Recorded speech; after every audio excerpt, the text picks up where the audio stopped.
હમણાં તો એક હોસ્પિટલમાં છોકરો જન્મ્યો તો જન્મતા જ સીધો પુષ્પાનો ડાયલોગ બોલ્યો. જન્મતા તો સીધો બોલ્યો ઝુકેગા નહીં ચાલા. તો ડોક્ટર બઠિયા કાન કરી ગયા. ખરેખર જે વસ્તુ સારી લાગતી ત્યારે જ લાગે હો. જન્મતા જ બાળક રડે એ જ સારું લાગે, ભલે કોઈ પણ ના ઘરે જન્મ્યું હોય. કઈ સીધું જન્મતા જ એમ ન કરે. હસવું સારું જ છે, પણ કઈ જન્મતા જ દાંત કાઢે તો શું થાય? કુયાણું ગામ મૂકીને વયું જાય. અધિકારી નરમ ન હોવો જોઈએ, ડોક્ટર ગરમ ન હોવો જોઈએ. જે ટાઈમે જે વસ્તુ સારી લાગતી ત્યારે જ લાગે. આજે અહીંયા પ્રોગ્રામ છે આ પદમ ફાર્મમાં. આ 2 દી પછી કોઈ નો એનું એકલો અહીંયા મંડાઈ જાવ. આભમાં ઉગેલ સાંજલો તો આખું જામનગર કે માયા આયરનું સટકી ગયું. આવ જે વસ્તુ જયારે સારી લાગતી ત્યારે લાગે. મારા બાપ વરરાજો ફેરા ફરતો હોય તો એ હાથમાં તલવાર ને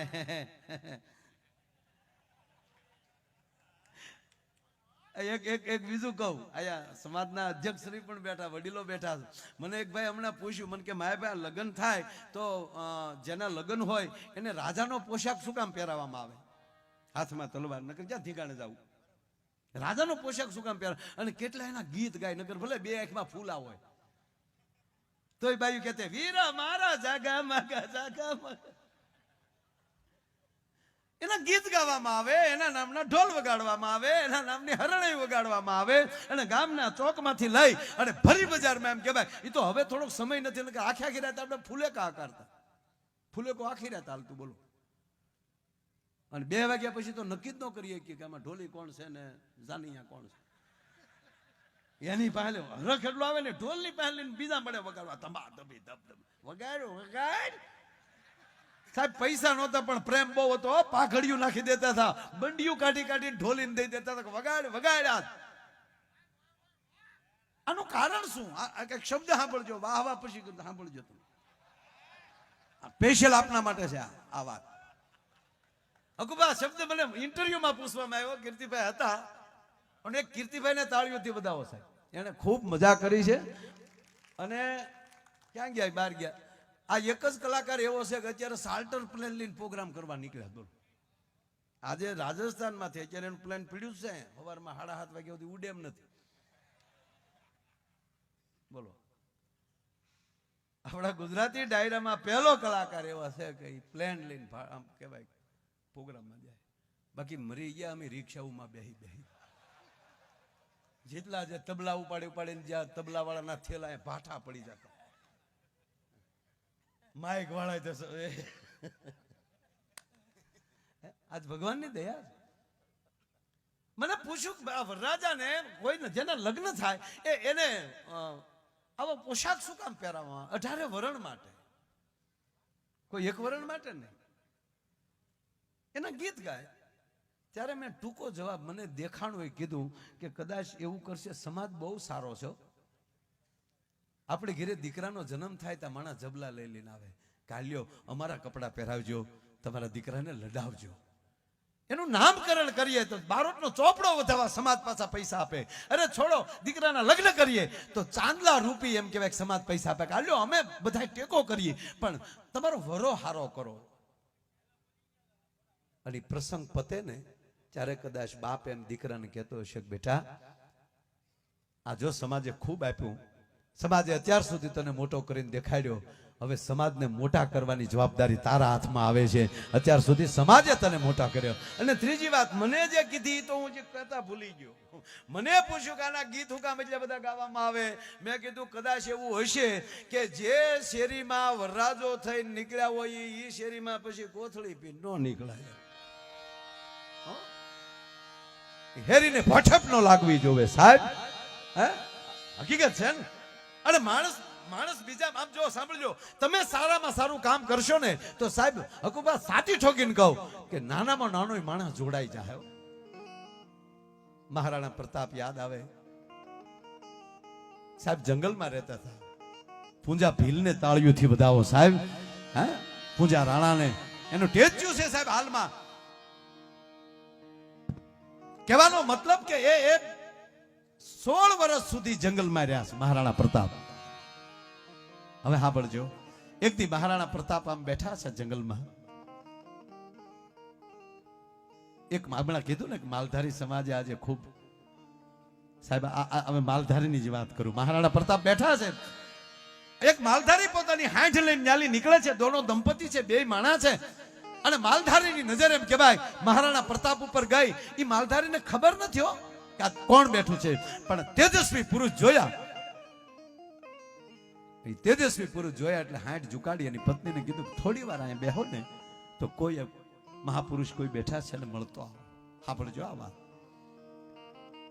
હાંડળી ઝુકાડી ઉતરીને જી આવી ભાઈ ત્યાં જઈ અને મહારાણા પ્રતાપ બેઠા છે.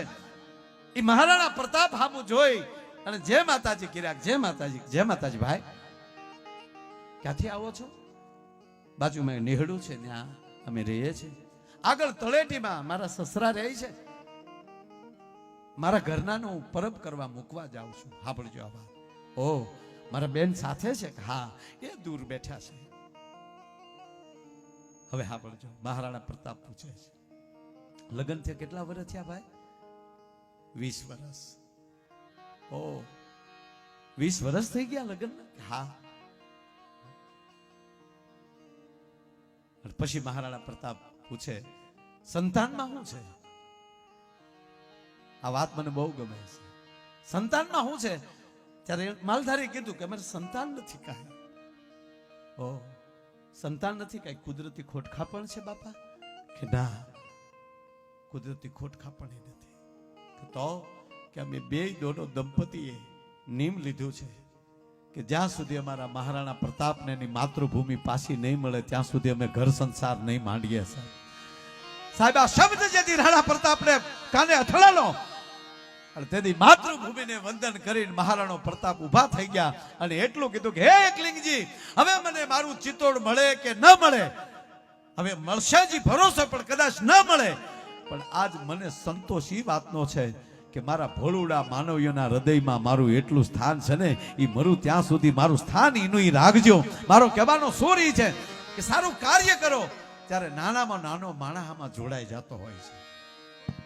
અને એ વસ્તુ જે છે, જો આ ભગવાન રામ સારું કામ કરતા હતા તો માણસ ન જોડા તો રીસ વાંદરા ન જોડાણા. હે ગાય ઘા નાળું કરી નાખ્યું, પુલ કરી નાખ્યો ઠેઠ લંકા સુધીનું, એમાં માણસ કોઈ ન જોડાવ. અને રાવણે ઊંધા ધંધા ચાલુ કરે તો હગો ભાઈ પક્ષ પલટું ન કરી ગયો. વિભીષણ એનો ભાઈ હતો પણ એને ખબર હતી કે લંકેશ બરાબર નથી કરતા તો ભાઈ પણ રામના પક્ષમાં સત્ય હશે ને એની ભેગું કોકનું કોક આવીને ઊભું રહી જશે, એટલે ચિંતા કરવાની જરૂર નથી. નહીતર આપ તમે જો આ લગ્નની વાત કરતો હતો ને તો એક જણો આમ ફેરા ફરતો હતો. આમ તો જો કે લગ્નની વાત આવે એટલે બધાને મોજ આવે. શું કામ? બાકી હોય એને મોજ આવે કે વેલા મોડા આપણા થશે તો ખરા જ. અને હમણાં કીર્તિભાઈ મને કહેતા હતા કે બાકી મને ખ્યાલ આ ઝૂકેગા નહીં ને 2 જણા બોલી શકે. એક વટદાર માણસ હોય કા સંત હોય, સંન્યાસી હોય, ઈ બોલી શકે, અને એક હાવ કુવારો હોય ઈ બોલી શકે. એને કે આગળ પાછળ કઈ હોય નહીં બીજું કાંઈ, પણ પરણેલાથી લગભગ તો ન જ બોલાયો. ફીંડલું વળી જ જાય છે. ઓલો ફેરા ફરતો હતો ને એક જણો, એ ફેરા ફરતો હતો, એ ફેરા ફરતા ફરતા પા ભાગનો ફેરો ફેર્યો ને, એ પા ફેરો ફેર્યો તા ગોર બાપા ઉભેલા સાહેબ. ગોર બાપાએ આયા ધ્યાન આપજો, ત્યાં કાંઈ નથી. જેને પ્રેમથી જવું હોય કોઈ વાટે ઊભું હોય તો તમે જાઓ. એક તો મારું નિરાચે વારો લેવા હાટું મેં કીધું આપણે નિરાચે કાંઈક બોલીએ, ત્યાં હખલ ડખલ થાય. મેં પહેલા કીધું ને કે અમારી પાસે પુસ્તક ન હોય, તમારું મસ્તક એ અમારું પુસ્તક હોય, તમે આડાવડા થાવ તો અમને એમ થાય કે અમારું પાનું ફરી ગયું. હા, એક જણો ટૂંકમાં પા ભાગનો ફેરો ફેર્યો ને, આવો એ નહીં હવે લગાડી જાય ને, હવે નહીં હરે. એ કારું હાર્મોનિયમ ઉપર એમણે છૂટું પડ્યું હતું. આ પ્રવીણ વેગળને તાળીઓથી વધાવો. આ ઠેઠ કચ્છમાંથી પોતાનું સાઉન્ડ લઈને આવ્યા છે, વેગળ સાઉન્ડ. હા, ધન્યવાદ. આ વિડીયોને આખી ટીમ વીકે સ્ટુડિયોને તાળીઓના ગળાથી વધાવો. જો આમ કેવું આમ લાંબુ જીરાફના મોઢા જેવું લાવ્યા. ખરેખર આ અત્યારે સમય આવ્યો જીવવા જેવો. મારા હમ આ જો રામ અવતારમાં ના વીડિયા હોત તો આપણે અત્યારે કથા વાંચવી પડત, સીધી સીડી નો સડાવત. હા નાના કે રાવણને તેણે જ ધોકા મેળ્યા હતા, જોવું જોઈ લે તાજ આપણે આનંદ એ છે કે આ યુગ આખો વયો જાય તો માણસો આપણી સીડીઓ જોવાના છે. આવો પુરાવો ક્યાંય યુગમાં મળે કોઈ દી જિંદગીમાં? એટલે આમ ડાયા થઈને તમે બેહો ને અમુક તો મજા આવે. નકર કેમેરામાં તમે બેઠા બેઠા હાવ એ પકડાઈ જાઓ તો યુગો પછી ક્યાંક તેદી હતા હોય, એક બે તો હતા. હા કારણ કે આ કેમેરા આપણે ચેકઅપ કરી લેવાના. અને યુગ ખરેખર સારો છે. અરે વધારે નહીં, આ વડીલો બેઠા ને પૂછો 60 વર્ષ પહેલા 50 વર્ષ પહેલા કોઈ સપ્તાહ કરતું કે પ્રસંગ કરતા તો સાહેબ બુંગણ ઉશીના લાવતા. આમાં માંડવાઈ ક્યાં હતા? એ તમને કહું લગ્ન હોય તો કીટલિયું ને ડોલું ને કમડલ ને બધું ભેગું કરવાનું, થાળીઓ ભેગી કરવાની. હે એમાં પછી બધું ટૂંકા નામ લખ્યા હોય ડોલ માથે. એનાથી ભાડે કાંઈ નહોતું સાહેબ. એને બદલે આજ તમે છેલ્લા 15-20 વર્ષમાં તો આ એમાંય મોબાઈલ આવ્યા પછી તો બધું પૂરું થઈ ગયું. હા ભાઈ બધું ઓનલાઈન થઈ ગયું, મગાવવાનું ઓનલાઈન. હવે તો તમે સાંભળજો ફેસબુકમાં તો સંબંધ થાય. હામાં ફોટા મોકલે, અમે તમને જોયા, તમે અમને જોયા. તમે તમારા બાપુજીને પૂછી લેજો, અમે અમારા રૂબરૂ મળો. 30 વર્ષનો જૂનો ફોટો હોય છે તો નકુસામાં આંગળી આવી જાય.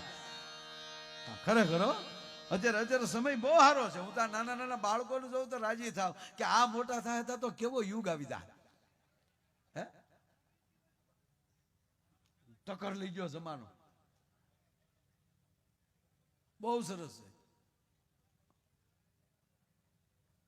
અત્યારે કોકની જાનમાં જઈ તો તમે જો આ પાર્ટી પ્લોટમાં મેં તો કેટલા લગ્નના પ્રોગ્રામ કરેલા. હે અત્યારે કોકને આમ લગ્નમાં જઈ આમ ડેકોરેશન જોઈ તો થાય ભાઈ ભાઈ. હે રાજા મહારાજાઓ પાસે બગ્યું નથી એવું ભાડે મળે. બોલો અંગ્રેજો જે કપડા પહેરતા એ કપડા તો અત્યારે બેન્ડ વાજા વાળા ધમાકે ધમાકે ધમાકે. હા ઠીક છે, મોટી ઉંમરના માવું છે એ વળી ક્યારેક આપણે ટીકા કરે. અત્યારે દીકરીઓ સારા કપડાં પહેરે હરે ફરે તો હમણાં અમુક ડોસ્યું નથી ગમતું, એ બેઠી બેઠી મોઢા બગાડે. જમાનો બગડી ગયો, એ તો તમે વેલ્યુ વહી આવ્યું એટલે લાગે. બાકી જમાનો આવ્યો ટક્કર લઈ જાય એવો. હે અત્યારે તમે આમ જમણવાર જો તો કેટરસ વાળા જોઈ, પીરસવા વાળા ભાઈ જોઈ ને તો ડાયાબિટીસ છે એ બબે ઢેફલા ખાઈ જાય. બોલો ઇન્દ્રની સભામાં નહોતા એવા તો અત્યારે ભાડે પીરસવા વાળા મળે. ભાફલા ઢેફલા ખાઈ જાય. લાઈવ લાઈવ ગગી તને ના પડાય, ગોટો વળી જાય. ઈ તો પીરસીને વયા જાય ડોહા. ખરેખર જમાનો હાવ ટક્કર લે એવો આવ્યો સાહેબ. અત્યારે કોઈને તલવાર લઈને ઠીકાણામાં જવાની જરૂર નથી, ખાલી મનથી જોડાઈ જાવ એટલે બધું પૂરું થઈ ગયેલું છે. કેવલ મનથી જોડાવાનું. આ હાસુક નહીં ભાઈ. બોલો એને કેટલી ખબર પડે પણ અહીંયા આવતા ના. મારા તમારે એમ ન માનવું માયાભાઈ ને આ તો એ અમારી શરમ રાખે, ભલે બિચારાનો હાલે છતાં હાલવા ગયો ને. બાકી એને રાઉન્ડ આપો તો સોયત્રા કાઢ નાખે. આપણે વેમમાં રહેવાનું જ નહીં. મારા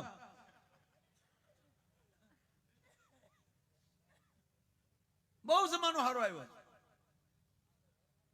ઓલો વરરાજો ફેરા ફરતો હતો ને પા ભાગનો ફેરો ફેર્યો ને ગોર બાપાએ બોલ્યું ઓમ સુપલગ્નાય મંડપ જય વરરાજાના પગમાલી બૂટ મોજા કાઢીને વરરાજાના જમણા પગનો અંગૂઠો ખેતરપાળને અડાડો. અણવર કે આલ્યો ગોરદાદા 100 રૂપિયા તમારો અંગૂઠો અડાડી ગયો. ગોરદાદા કે મારો અંગૂઠો નો હાલે બાપા, વરરાજાનો અંગૂઠો પડે.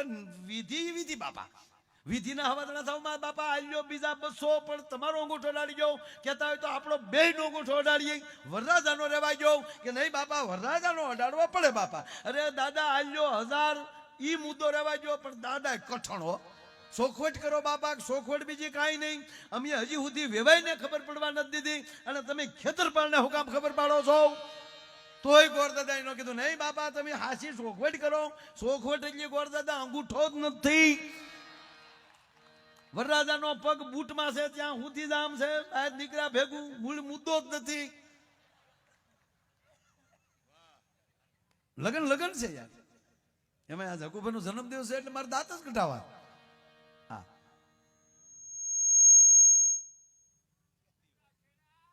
આ મારો વાલા. આ બધા ફરમાઈશું બહુ છે. 3 દી રોકાઈ જયારે માઇન્ડ મેળ આવે એમ. પણ આમ જેટલું પાઠે સડે એટલું બધું લઈ લો ભાઈ. એમાં કાંઈ હું કહું જ છું ને કે આપણે મોજ જ કરવી છે યાર. અને હકીકત દિલથી હસી લેજો, અને જેટલા હસશો ને એટલા નિખાલસ થશો, અને એક બનજો. કતરાવાનું તો હવે બેન જ કરો. આજે હોન્ડા લઈ લઈને આપણે જે ખોટે ખોટી એન્ટ્રી પાડીએ છીએ ને, એ તો બેન જ કરી ગયો. ઝૂકેગા નહીં તો પ્રોગ્રામ જ બેન કરો. મારા ખોટે ખોટા.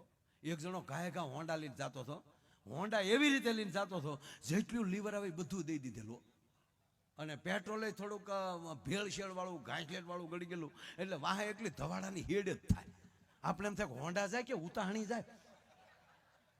ફફડાટી કરે જતો હતો ને એમાં ટ્રક વાળાની સાઈડ કાપવા ગયો તો ટ્રકના ડ્રાઈવરની બરોબર આવીને પૂછ્યું કે એ ટ્રકના ડ્રાઈવરને કહે હોન્ડા આવડે? ઓલો ડ્રાઈવર ટ્રકનો ડ્રાઈવર કે હોન્ડા નહીં આવડતું, એવડો મોટો ખટારો આકું.